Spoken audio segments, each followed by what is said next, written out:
This portion of NTV's Grow is sponsored by Acres Equipment, solutions for every field. Acres has what you need to get the job done.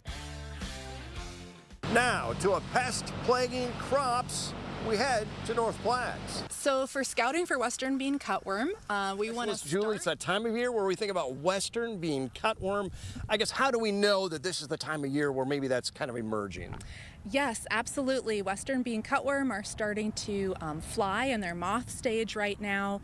We're paying attention to this because it can be a really important pest in corn and dry bean fields.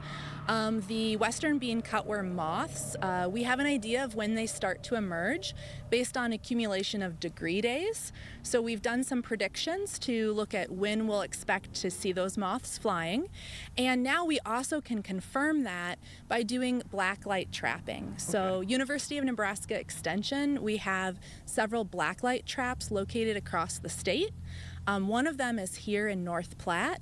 We've been maintaining this blacklight trap, collect that trap, and we actually go in and count and identify the insects and moths that have been caught there every day, and we put that data online. So that's an important resource for crop consultants, for farmers to be able to see when are those moths emerging, when do they need to start scouting and potentially treating their fields. We want to know when the moth flight is at about 25%, that people need to be getting out into their fields, especially those cornfields that are at the late whorl to early tassel stage, because that's really preferred for the moths to lay their eggs in. So if somebody is doing some scouting, what are some of the things maybe that they need to be cognizant of as they're going out in that field? Yeah, so I would definitely prioritize fields that are at that late whorl to early tassel stage. Prioritize fields that are not protected by the VIP3A protein. That's currently our only BT, our only GMO protein that works well against western bean cutworm.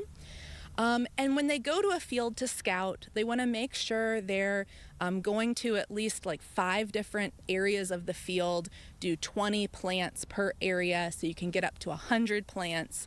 And when you scout, you start up at the top of the plant, you work your way down. Usually the egg masses are laid on the upper side of the leaves, on the top third of the plant.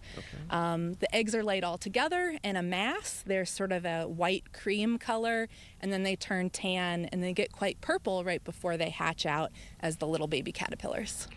NTV's Grow promises to bring you all the news and trends surrounding agriculture in Nebraska.